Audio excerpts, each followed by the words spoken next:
সনাতনী প্রতিবাদী সাধু চিন্ময় কৃষ্ণ দাসের গ্রেপ্তারের পর এমনিতেই উত্তাল পরিস্থিতি বাংলাদেশে। এই পরিস্থিতি রাজ্যে এসে পড়েছে ভারতেও। আর এই অবস্থায় রাজ্যের জেলাগুলি থেকে জঙ্গি সন্দেহে গ্রেপ্তার হয়েছে একের পর এক বাংলাদেশি নাগরিক। সূত্রের খবর, গোপনে নাশকতার ছক কষতে বাংলার বিভিন্ন জেলায় গোপন আস্তানা কেড়েছে বাংলাদেশি জঙ্গিরা। এর মধ্যে মুর্শিদাবাদ থেকে ধৃত বাংলাদেশি নাগরিকের বিষয়টা নিয়ে কপালে চিন্তার ভাঁজ চওড়া হয়েছে প্রশাসনের। পাশাপাশি টাকার বিনিময়ে সীমান্ত দিয়ে এদেশে লোক ঢোকাচ্ছে খোদ এদেশের দালালরাই। তারই মধ্যে এবার ভারত বাংলাদেশ সীমান্ত এলাকা থেকে একাধিক আগ্নেয়াস্ত্র উদ্ধার হয়েছে। যে ব্যক্তির কাছ থেকে এইসব মিলেছে তিনি নাকি অস্ত্র কারবারির সঙ্গে যুক্ত। তার কাছ থেকে ভিন রাজ্যের বাইকও উদ্ধার হয়েছে। আর তারপরই দানা বেঁধেছে রহস্য। এই ব্যক্তি ইসলামী স্লিপার সেলের জিহাদি কার্যকলাপের সঙ্গে যুক্ত কিনা, কোন জায়গায় দুষ্কৃতী কার্যকলাপ করার জন্যই কি তাকে পাঠানো হয়েছিল, সেই বিষয়ে তদন্ত করে দেখছে কলকাতা এসটিএফ। আর তাকে গ্রেফতার করতেই এমন কিছু জিনিস হাতে এসেছে যা দেখে চোখ কপালে উঠেছে গোয়েন্দাদের। পুলিশ সূত্রে জানা গিয়েছে ধৃতের নাম রাহেল রানা, বাড়ি মালদার বৈষ্ণবনগর থানার মোহনপুর সদ্দলপুর গ্রামে। ঝাড়খণ্ডের নাম্বার প্লেট লাগানো একটা মোটর বাইক নিয়ে মালদার কালিয়া চকে অস্ত্রগুলো প্রচার করতে আসছিল ওই যুবক। কলকাতা এসটিএফ গোপন সূত্রে খবর পেয়ে মালদার বৈষ্ণবনগর থানা এলাকায় আসে। পিটিএস মোড় এলাকায় 0 পয়েন্টে এরপর এসটিএফ এবং বৈষ্ণবনগর থানার পুলিশ যৌথভাবে অভিযান চালিয়ে চালক সহ মোটর বাইকটিকে আটক করে। এরপর তল্লাশি চালিয়ে ধৃতের কাছ থেকে 5টি আগ্নেয়াস্ত্র, 10টি খালি ম্যাগাজিন এবং একটি ঝাড়খণ্ডের নাম্বারের বাইক উদ্ধার করেছে। এছাড়াও আরো জানা গিয়েছে ধৃত যুবক ঝাড়খণ্ডের অস্ত্র কারবারের সঙ্গে যুক্ত।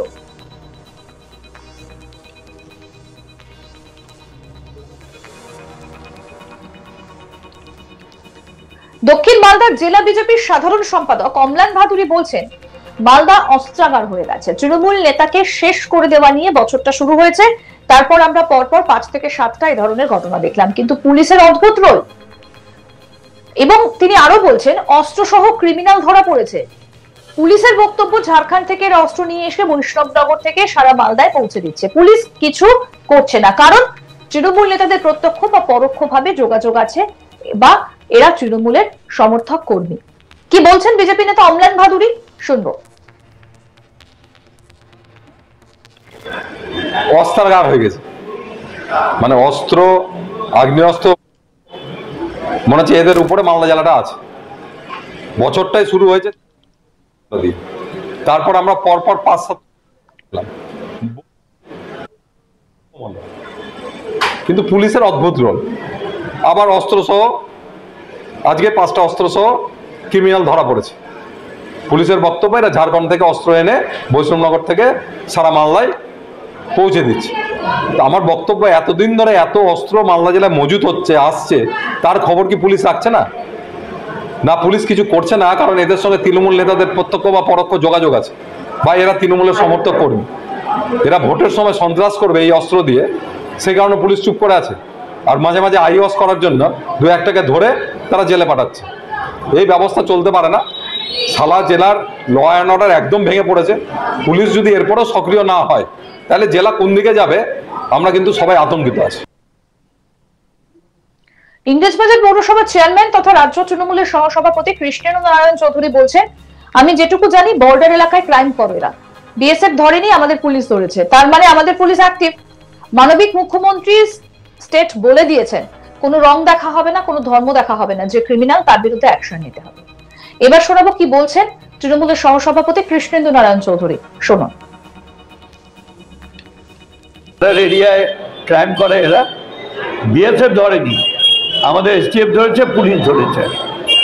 তার মানে কি আমাদের পুলিশ অ্যাক্টিভ, যে যেটাই ক্রাইম করুক সেটা আছে। এবং এটুকু বলতে পারি, মাননীয় মুখ্যমন্ত্রী স্টেট বলে দিয়েছে, কোনো রং দেখাবে না, কোনো ধর্ম হবে না, ক্রিমিনাল ক্রিমিনাল, তাকে অ্যাকশন দিতে হবে। জেলার পুলিশ সুপার প্রদীপ কুমার যাদব জানান, কলকাতা পুলিশের এসটিএফ এবং বৈষ্ণবমঙ্গল থানার পুলিশের যৌথ অভিযানে একজনকে গ্রেফতার করা হয়েছে। পাচারের পথে অস্ত্র ঝাড়খণ্ডের নাম্বার প্লেটের একটা গাড়ি থেকে উদ্ধার হয়েছে। ঘটনার তদন্ত শুরু হয়েছে। এই বিষয়ে আমাদের প্রতিনিধি মিল্টন পাল কি প্রতিবেদন তুলে ধরেছেন, শুনবো।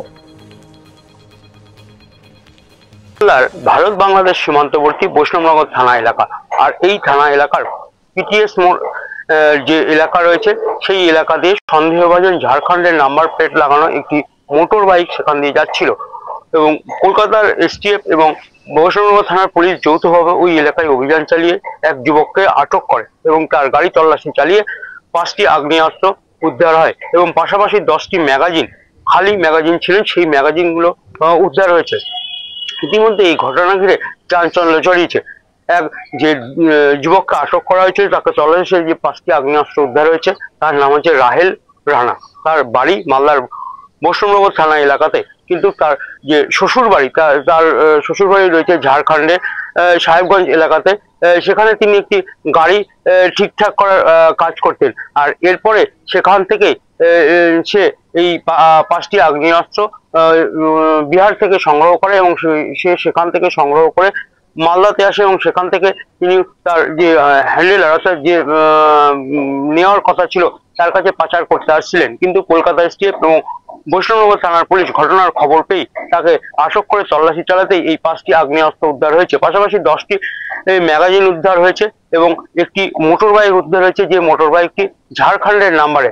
স্বাভাবিকভাবে সন্দেহ দানা বাঁধতে শুরু করে, তাহলে কি এই ব্যক্তি যে 5টি আগ্নেয়াস্ত্র এখানে পাচার করতে এসেছিলেন এর আগেও এসেছিলেন কিনা সেটাও তদন্ত করে দেখা হচ্ছে এবং এর কোনো প্রিভিয়াস রিপোর্ট রয়েছে কিনা সেটা তদন্ত করে দেখছেন বৈষ্ণবনগর থানার পুলিশ। পাশাপাশি মালদার যে পুলিশ সুপার রয়েছেন প্রদীপ কুমার যাদব, তিনি জানাচ্ছেন যে এই ব্যক্তিকে গ্রেপ্তার করা হয়েছে, পাশাপাশি এর কাছে আগ্নেয়াস্ত্র উদ্ধার। তবে এগুলো দেখে যেটা বোঝা যাচ্ছে যে বিহার থেকে তৈরি করে এখানে পাচার করার উদ্দেশ্য নিয়ে আসা হচ্ছিল, তবে এর পেছনে আর কেউ রয়েছে কিনা সেটা তদন্ত করা হচ্ছে। পাশাপাশি এই ঘটনা ঘিরে একটি রাজনৈতিক চর্চা শুরু হয়েছে। বিজেপির পক্ষ থেকে বলা হচ্ছে যে মালদা জেলাকে অস্ত্রাগারে পরিণত করেছে। পাশাপাশি যে এই অস্ত্রগুলো আসছে, এর আগেও দেখেছি যে তৃণমূল সেখানেও এই অস্ত্র ব্যবহার করা হয়েছিল, তাহলে এত অস্ত্র আসছে কোথা থেকে? তৃণমূল এবং পুলিশের প্রত্যক্ষ মদতে এগুলো আসছে বলে তারা জানাচ্ছেন। পাশাপাশি তৃণমূলের পক্ষ থেকে যেটা জানানো হচ্ছে যে পুলিশ এবং রাজ্য পুলিশ ধরে যেটা বিএসএফ বা অন্য কেউ ধরেনি, স্বাভাবিকভাবে এই ঘটনা ঘিরে যারা অভিযোগ করছে সেই অভিযোগ সঠিক নয়। রাজ্য পুলিশ এগুলোকে গ্রেপ্তার করেছে এবং এই ঘটনার তদন্ত শুরু করেছে। সনাতনী প্রতিবাদী সাধু চিন্ময় কৃষ্ণ দাসের গ্রেপ্তারের পর এমনিতেই উত্তাল পরিস্থিতি বাংলাদেশে, তার আঁচ এসে পড়েছে ভারতেও। আর এই পরিস্থিতিতে রাজ্যের জেলাগুলো থেকে জঙ্গি সন্দেহে গ্রেফতার হয়েছে একের পর এক বাংলাদেশি নাগরিক। সূত্রের খবর, গোপন নাশকতার ছক কষতে বাংলার বিভিন্ন জেলায় গোপন আস্তানা গেড়েছে বাংলাদেশি জঙ্গিরা। আরো আপডেট পেতে দেখতে থাকুন আজ তাক বাংলা। সাবস্ক্রাইব করুন, নোটিফিকেশন পেতে বেল বাটন অপশন প্রেস করুন, হোয়াটসঅ্যাপে ফলো করুন আজ তাক বাংলা, ভিডিওটা লাইক করুন, শেয়ার করুন, কমেন্ট করুন।